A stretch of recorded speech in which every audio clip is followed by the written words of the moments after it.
We have 2 kids, 2 adults. Yeah. The reservation on our phone is clear, what we reserved. Yeah. What do you expect us to do?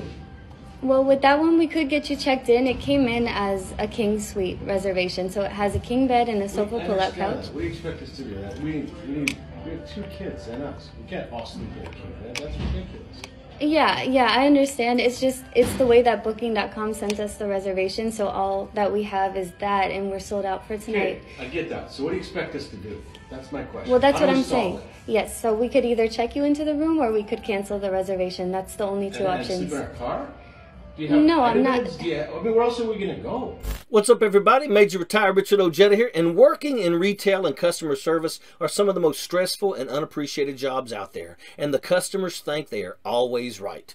But you're not going to help us. You're going to say, take the room as it is, or you're on your own.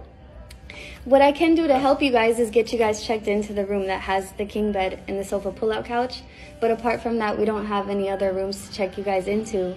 If it's regarding what you guys reserved, you would have to call Booking.com so that they could assist you with something that happened on their end, but this is just the information that we've received from Booking.com.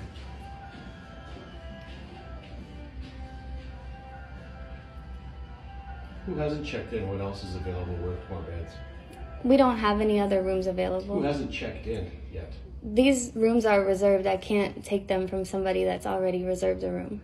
This woman handles the situation with grace and the expected calm of what is honestly pushed too much onto workers in jobs like hospitality. First of all, booking a hotel isn't rocket science. I do it all the time. Sure, the third-party apps can mess things up and create a stressful situation, but blaming that on the hotel desk worker is rather uncalled for. How did you think 4 people would fit in that room? I mean, when you see it come in, don't you go, this doesn't make sense? No, because Booking.com sends us the information, so that's the reservation, and we hold it as it is.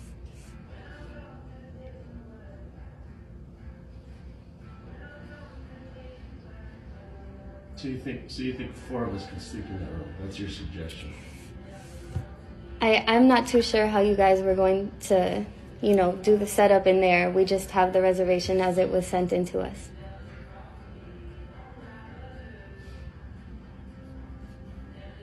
Her job is to get you in and out of the hotel. That's it. She doesn't run the app. She doesn't work for some undercover secret squirrel gang that tries to make your life harder. She's just the one there when you decide to take out your frustrations on her.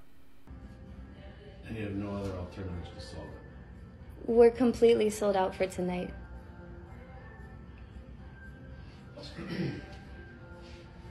I'm just stepping in, but you have a king bed and a pull-out bed, right? Yeah. You have 2 beds. And 4 kids. 2 kids and us.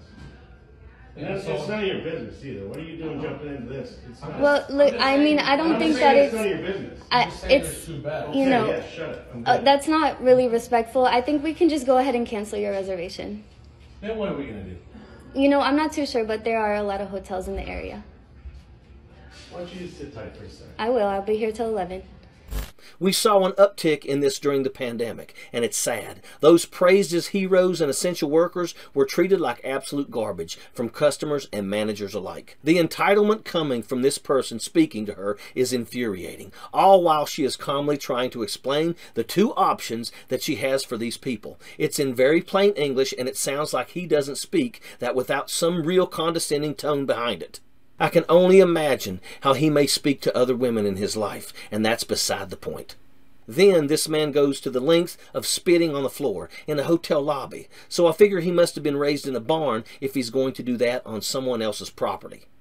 I can't imagine the will of the woman who had to endure this. All of us are thinking the same thing. I'm glad I wasn't there. You guys tell us below what your horror stories from retail or customer service is, because we'd love to read it.